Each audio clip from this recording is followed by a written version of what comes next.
Hello, Sim here. If you're a COD fanatic, you would have already heard about Xbox One getting dedicated servers for Call of Duty Ghosts. Now, if you watched one of my previous videos, I talked about the code baselines being pretty much the same across all consoles for ease of testing and bug fixing, etc. Now, I still believe this is the case because of the phase cross video that we saw with host migration occurring. So how can they adapt that to take advantage of dedicated servers? So in this video, I'm going to walk you through it of how I think they have done this. So the picture you're seeing right up in front of you, instead of the usual gameplay, is 8 consoles and a matchmaking server.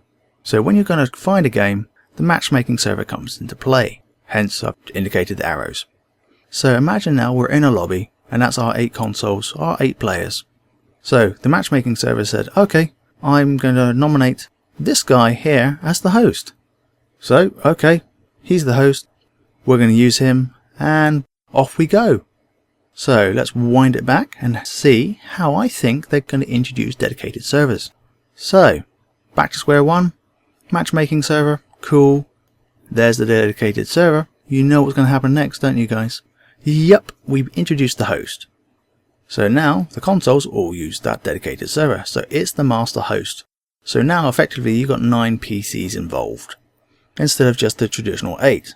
The bad news for hackers is, well, you can no longer inject naughty code, and that's bad news for you and good news for us. So this is how I think they're going to support the various games across various consoles and platforms.